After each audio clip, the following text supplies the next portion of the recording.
Hello छात्रों एवं साथियों। हम बात कर रहे थे लुब्रिकेंट चैप्टर में। लुब्रिकेंट चैप्टर के हमने बता दिया था, उसकी डेफिनेशन बता दिए थे, उसकी टाइप्स बता दिए थे कि लुब्रिकेंट क्या होते हैं, उन कितने प्रकार के होते हैं। तो आपने बताया था कि लुब्रिकेंट वे पदार्थ होते हैं जो मशीनों में दो विपरीत दिशाओं में चलने वाले धातुओं के मध्य एक सेक्रीफाइस या एक लेयर का निर्माण करके उनके मध्य होने वाले फ्रिक्शन प्रतिरोध को, उनके मध्य होने वाले रगड़ को, उत्पन्न होने वाले टेम्परेचर को रिड्यूस करना या कम कर देना क्या कहलाते थे? लुब्रिकेंट कहलाते थे। आपने बताया था कि लुब्रिकेंट तीन प्रकार के होते हैं, एक सॉलिड लुब्रिकेंट, फिर सेमी सॉलिड लुब्रिकेंट और फिर बताया था लिक्विड लुब्रिकेंट। इस टॉपिक में आपको बता रहे हैं हम कि कैरेक्टरिस्टिक ऑफ लुब्रिकेंट कि लुब्रिकेंट की प्रॉपर्टी क्या होनी चाहिए, कैसे लुब्रिकेंट का उपयोग हम मशीनों में करें जिससे हमारी मशीन की लाइफ बढ़ जाए, उसकी वैल्यू बढ़ जाए, कार्य करने की कैपेसिटी बढ़ जाए। तो हम क्या करेंगे आज? Characteristic of lubricant. ठीक है, तो पहली प्रॉपर्टी होती है लुब्रिकेंट की कि विस्कोसिटी। कौन सी होती? श्यानता। और श्यानता कैसे पता करते हैं? फ्लो प्रॉपर्टी पर, बहने के गुण पर हम किसी पदार्थ की श्यानता का वर्णन करते हैं। जो लिक्विड तेजी से फ्लो होते हैं और पतले होते हैं उनकी विस्कोसिटी कम होती है। तो किसी मशीन में हम कम विस्कोसिटी का लुब्रिकेंट उपयोग करेंगे और किसी में अधिक विस्कोसिटी का लुब्रिकेंट उपयोग किया जाता है। अधिक विस्कोसिटी वाला क्या होगा? वो धीरे धीरे फ्लो होगा और देखने में कैसा होगा? गाढ़ा होगा। ऐसा लुब्रिकेंट हमारा कहलाएगा अधिक विस्कोसिटी वाला लुब्रिकेंट। अब ध्यान दीजिए विस्कोसिटी प्रॉपर्टी कैसे इसको डिफाइन करेंगे जाके। तो आप बता रहे थे कि विस्कोसिटी, लुब्रिकेंट की विस्कोसिटी बता रहे हैं, यानी अगर मशीन में हम कम लुब्रिकेंट, कम विस्कोसिटी का लुब्रिकेंट करते हैं उपयोग, तो किन मशीनों में करेंगे? या अधिक विस्कोसिटी का लुब्रिकेंट है तो किन मशीनों में इसका उपयोग करेंगे? तो ध्यान देना लुब्रिकेंट की विस्कोसिटी, लुब्रिकेंट की श्यानता मशीन के अनुरूप होनी चाहिए। किसके अनुरूप होनी चाहिए? जो मशीन चला रहे हैं उसके अनुरूप होनी चाहिए। यानी तेज चलने वाली जो मशीनें होती हैं, तेज चलने वाली मशीनें और हल्की मशीनें होती है, यानी हल्की मशीनों और तेज चलने वाली मशीनों में कम विस्कोसिटी का लुब्रिकेंट उपयोग करते हैं। कम विस्कोसिटी वाले यानी कम श्यानता वाले लुब्रिकेंट का उपयोग कहाँ करते हैं? जो मशीनें तेज चलती हैं और हल्की चलती हैं, ऐसी मशीनों में हम कम विस्कोसिटी का लुब्रिकेंट उपयोग करते हैं, जबकि भारी तथा धीरे चलने वाली मशीनों में अधिक विस्कोसिटी वाला लुब्रिकेंट उपयोग करते हैं। ठीक है भाई, अब देखिए ध्यान से। दूसरा बताया गया है कि अधिक ताप पर काम करने वाली मशीनों के लिए, जो मशीनें अधिक ताप पर काम करती हैं, उन मशीनों के लिए प्रयुक्त लुब्रिकेंट में आयलनेस का गुण होना चाहिए। यानी जो मशीनें अधिक दाब पर चलती हैं उन मशीनों में उपयोग किए जाने वाला लुब्रिकेंट में आयलनेस का गुण होना चाहिए। आयलनेस का मतलब हुआ चिकनापन या स्निग्धता। हिंदी में क्या कहते हैं? इस निग्धता। अब यहाँ पर टिप्पणी आ गई है आयलनेस। परीक्षा में हो सकता पूछ दे कि आयलनेस से आप क्या समझते हैं? तो आयलनेस का मतलब होता है कि मेटल पर लुब्रिकेंट की चिपकने की प्रॉपर्टी को या चिपके रहने के गुण को आयलनेस कहते हैं। किसी मेटल पर जो मशीन के अंदर हो उस पर लुब्रिकेंट के चिपके रहने की प्रॉपर्टी को हम आयलनेस कहते हैं। क्योंकि अगर मेटल पर लुब्रिकेंट नहीं चिपक रहा है तो सैक्रिफाइस लेयर का निर्माण नहीं होगा। अगर लेयर नहीं बनेगी तो मेटल में घर्षण ज्यादा होगा। अगर मेटल में घर्षण ज्यादा होगा तो मेटल में खरोच आ सकती है। अगर मेटल में खरोच आ जाती है तो मेटल में कोरोजन हो जाएगा, संक्षारण हो जाएगा, जंग लगने लगेगी। और जहां पर जंग लग जाएगी ऐसा मेटल हमारा खराब होने लगेगा, उसकी लाइफ कम हो जाएगी, उसकी वैल्यू कम हो जाएगी। तो पहला पॉइंट है विस्कोसिटी पर लुब्रिकेंट की, कि विस्कोसिटी है लुब्रिकेंट की तो मशीन के अनुरूप होनी चाहिए। जो मशीनें तेज चलती हैं और हल्की होती हैं उसमें कम विस्कोसिटी का लुब्रिकेंट उपयोग करते हैं, जबकि जो मशीनें भारी होती हैं और धीरे-धीरे चलती हैं उन मशीनों में अधिक विस्कोसिटी का लुब्रिकेंट उपयोग करते हैं।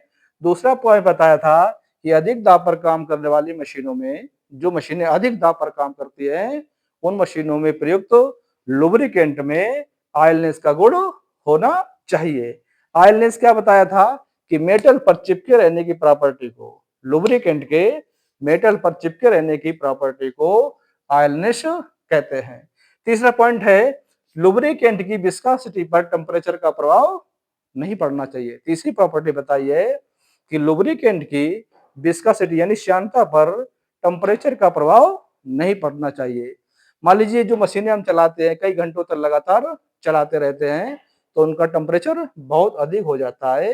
अगर टेम्परेचर का इफेक्ट हमारे लुब्रिकेंट पर पड़ जाएगा तो लुब्रिकेंट कैसा होगा, हो सकता है वो वाष्पित होने लगे।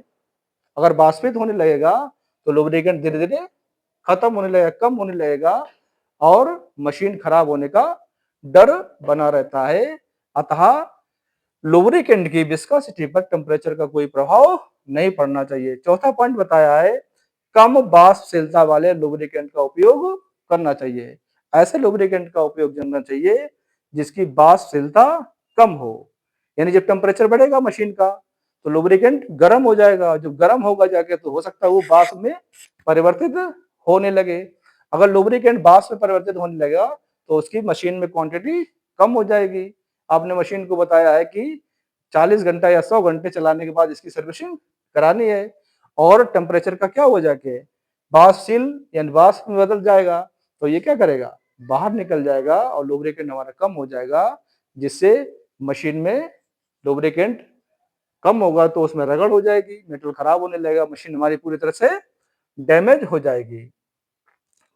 आपने बताया है कि पांचवा पॉइंट है गुड लुब्रिकेंट की ऑक्सीडेशन दर कम होनी चाहिए। अच्छा का लुब्रिकेंट है तो उसकी ऑक्सीजन से रिएक्शन करने की दर कम होनी चाहिए। अब आप सोच रहे होंगे कि लुब्रिकेंट तो मशीन के अंदर भर देते हैं तो वहां पर ऑक्सीजन कैसे पहुंच गई। ठीक है, ऑक्सीजन कहां से आई है कि जब फ्यूल का दहन करते हैं तो पिस्टन क्या करता है, उस फ्यूल को वाष्प में परिवर्तित कर देता है और बाहर से एयर मिक्सचर उसमें मिक्स हो जाता है और जब प्लग द्वारा उसको इग्नाइट किया जाता है, जलाया जाता है तो इंजन हमारा स्टार्ट हो जाता है।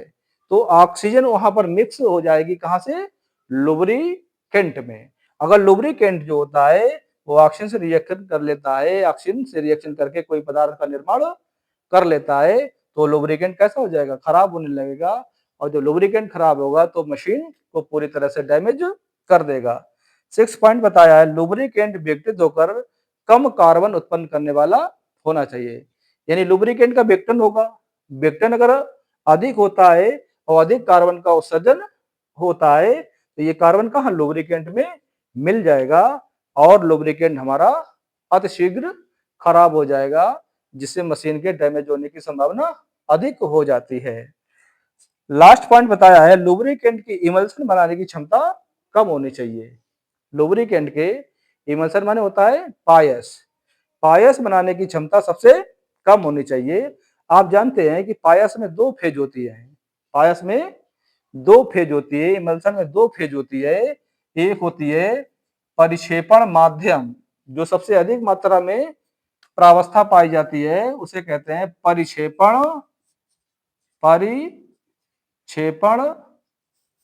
माध्यम, और दूसरी होती है परिक्षिप्त प्रावस्था, परिक्षिप्त प्रावस्था। ठीक है भाई, अगर लुब्रिकेंट में कोई अन्य लिक्विड मिला दिया जाता है, कोई अन्य पदार्थ मिला दिया जाता है, अगर वो इमल्सन में परिवर्तित हो जाएगा तो लुब्रिकेंट की सारी प्रॉपर्टी नष्ट हो जाती है और वो कार्य करने में असमर्थ हो जाता है, जिससे मशीन खराब होने लगती है। तो लुब्रिकेंट इमल्सन नहीं बनाना चाहिए। मान लीजिए इंजन में थोड़ा सा पानी चला गया, ऑयल है, पानी चला गया। तो क्या इमल्शन बना सकते हैं, क्योंकि आप जानते हैं इमल्शन 2 प्रकार के होते हैं। एक होता है oil in water type emulsion होता है, और दूसरा होता है water in oil type emulsion. इन एक में ऑयल की मात्रा ज्यादा होती है, पानी की मात्रा कम होती है। दूसरे में पानी की मात्रा ज्यादा होती है, ऑयल की मात्रा कम होती है। क्या बना लेंगे? इमल्शन बना लेंगे।